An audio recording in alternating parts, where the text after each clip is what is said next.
이분들이 종종 하는 이야기 중에 아침에 똘똘이가 불끈불끈 일어나서 깜짝 놀랐다는 거예요. 그러면 이제 우리 현대인들 생각에는 원장님이 날 위해서 뭔가 꼬추를 세우는 약도 주셨느냐고 질문하거든요. 근데 그게 아니고, 건강 부자를 꿈꾸는 여러분 안녕하세요. 저는 AB 한의 원장 오창훈 한의사입니다. 오늘은 건강 부자 중에 성능력, 정력의 향상을 위한 치료 방법을 소개합니다. 처음에 쉽게 접하는 게 비아그라나 시알리스 혹은 이제 카피약들이고, 거기 성분들이 발데나필이나 실데나필, 타다라필, 다폭세틴 여러 가지 약들을 이제 성분들을 들어간 약을 이제 원장님들이 처방해 주죠. 개인의 이제 필요에 맞춰 가지고. 장점은 비교적 저렴하고 효과를 바로 볼 수 있다는 이제 그런 점이죠. 하지만 개인에 따라서 효과가 없거나 아니면은 부작용 가지고 있는 그런 단점들도 있긴 합니다. 예를 들면 두통이나 눈 빨개지는 거, 얼굴 빨개지는 거, 그리고 근육통들, 아니면 소화불량, 설사, 가슴 두근거림, 많진 않지만 가끔 청력이 좀 떨어진다, 이제 이렇게 다양한데, 무엇보다도 오래 드실수록 점점 효과가 없어진다, 이제 이런 분들이 계십니다. 그런 이유가 도대체 뭘까요? 크게 보면은 세 가지인데, 그 중에 심리적 요인은 제하고 두 가지를 살펴보겠습니다. 첫 번째는 노화 혹은 과도하게 썼을 때입니다. 그러니까 누구나 나이를 먹어가면 어느 정도 한참 20대에 비해서 떨어지기 시작해요. 빠르면 20대 후반에도 그렇기도 하고 30대 중반쯤 가면 예전 같지 않다 느껴서 그런 약을 찾고 우리가 치료하게 되려는 그런 이제 욕구들이 많이 높아지게 되는데, 그런 욕구를 무시할 수는 없고 방관하고 그냥 살 수는 없지만, 필요하다면 우리가 처방을 받는데 대신 과도하게 쓰는 걸 조심하셔야 돼요. 약을 먹고 힘을 푹 올리게 되더라도 이걸 다시 충전하는 시간 없이 과도하게 쓰면 이 장사 미천이 바닥나듯이 그 끝을 보게 됩니다. 그래서 점점 드실수록 효과가 없어진 거예요. 세다고 예전처럼 똑같이 자주 쓰면 안 된다는 거죠. 이 점은 꼭 기억하셔야 돼요. 그래서 비아그라 약 자체가 나쁘다 이렇게 이야기하기보다는 과도하게 내가 썼을 수가 있고, 혹은 과도하게 계속 의지하고 있는 게 문제가 될 수 있습니다. 그게 첫 번째 이유고요. 두 번째 이유는 애초에 써서는 안 되는데 쓰기 시작했다는 겁니다. 본래 질환을 가지고 있던 분들일 수 있어요.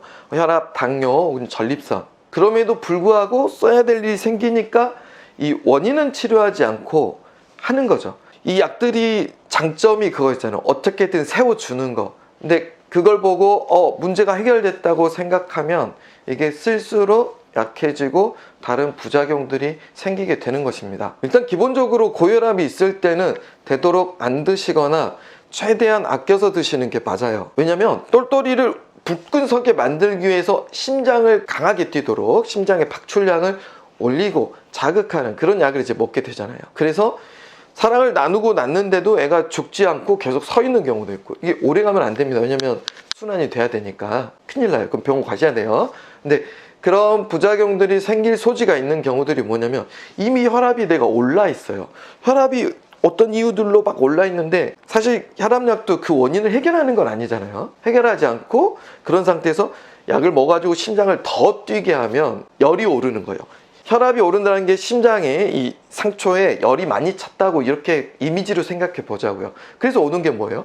더 강하게 뛰니까 열이 받쳐서 두통이 생기고, 뒷목이 뻐근해지는 그런 어깨 굽고 등결림, 이런 근육통들, 그리고 눈이 빨개지거나 심하면은 이제 청력, 이게 조금 떨어지거나 이명 삐 소리가 난다든가. 이게 꼭 비아그라를 먹지 않았을 때도 우리가 피곤하거나 과열했을 때, 열받았을 때 나오는 증상들인데, 그게 약 먹고 과하게 되면은 올라오는 거예요. 그래서 이런 증상이 있다면 애초에 사실은 안 드시는 게 맞았던 건데, 증상이 비교적 가볍거나 이제 그렇기 때문에 이제 우리가 너무 의지했었다. 길게 보면은 조금 치료하거나 치료한 다음에 드시거나, 또 혈압이라든가 이런 데 도움되는 여러 가지 방법들을 함께 하셨어야 된다. 평소에는 말이죠. 그게 이제 두 번째 원인이 됩니다. 비교적 젊은 20대 혹은 30대 초반이라고 해볼게요. 이런 분들 중에 이제 특별히 조심할 분들이 누구냐면, 분가분가를 하고 나면은 배가 아프거나 그 설사를 하거나, 이제 전립선 저기 아래 장강혈이라고 하는데, 이 뿌리 끝부분 항문이랑 사이 이곳이 아프다거나, 이제 이런 분들 많이 한 게 아니고 가끔 한 번씩에도 아프다거나, 뭐 하고 나면 소화가 안 된다. 이분들은 애초에 한방적으로 보면은 신장 기능이 되게 약한 분들이에요. 그래서 그분들은 당장에 약을 먹고 하는 게 되게 부담이 많이 될 수 있어요. 그래서 그런 치료들을 신장을 더 튼튼하게 하는 그런 치료를 할 필요가 있습니다. 뭐 40 넘어갔을 때야 이제 컨디션 따라서 그럴 수 있는 건데 20대에도 그렇다면 이분들은 정말 조심하셔야 돼요. 그리고 그게 약의 부작용이라고 탓하기 전에 이분들은 비아그라에 의지하지 않고 내 몸을 개선하는 치료가 먼저 필요한 경우가 많습니다. 이 점은 꼭 기억하셔야 돼요. 비뇨기과 원장님들이 이런 사실은 잘 몰라요. 이런 원인과 주의사항은 한의사들이 좀 더 잘 볼 수 있는 장점이 있어요. 왜냐하면 이 몸과 증상을 보는 관점 자체가 다르기 때문인 거예요. 그러니까 이분들 꼭 조심하셔야 됩니다. 여러분이 익숙한 비아그라, 시알리스 이런 약들, 통증, 파란 약들, 단점들 여러분이 점점 드실수록 느낄 수 있는 이제 그런 부분을 제가 말씀을 드렸던 게 이런 점들을 보완한 치료 방법을 오늘 말씀드리려고 했는데 앞에 이야기가 좀 길었습니다. 왜냐하면 이런 필요성을 여러분이 아셨으면 해서 드린 거예요. 앞 이야기를 크게 정리하면 두 가지였어요. 하나는 과하게 쓰면 떨어진다, 회복이 필요하다. 두 번째, 애초에 쓰지 않아야 될 분들, 쓰기 전에 필요한 분들은 치료가 먼저다. 이 두 가지 중에 첫 번째, 너무 많이 쓴다 혹은 회복에 대해서 이제 필요성을 느낀다 하면은 저희 한의원에서는 제가 지금 말씀드리려는 이 치료 방법이 매우 중요해요. 그런 점들을 개선을 했기 때문인데 두 가지 처방을 같이 씁니다.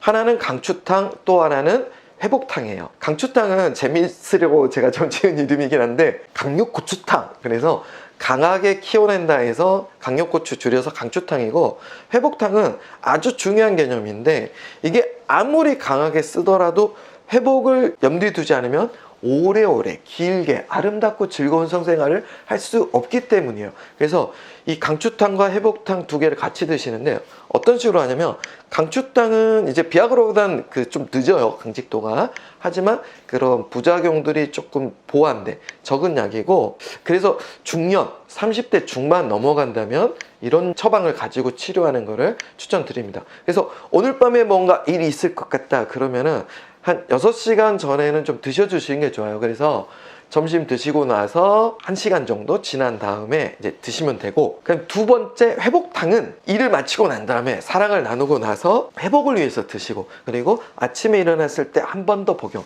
그래서 1대2의 비율로 드시면 됩니다. 물론 회복탕은 평소에도 드셔두시는 게 좋은 분들도 계세요. 그분들은 추가로 처방 받아가지고 드시면 되겠습니다.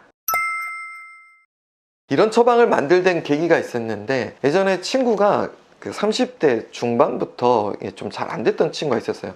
근데 비아그라 같은 거 먹어도 이제 되다가 나중에 점점 먹어도 효과가 없다 그런 말을 한 적이 있었는데, 나중에 이 친구가 40 중반 되니까 벌써 고혈압 약을 먹게 되고 녹내장까지 생겨서 지금 이제 안과랑 내과에서 처방 받으면서 치료하고 있는데, 그게 좀 사실 안타까웠어요.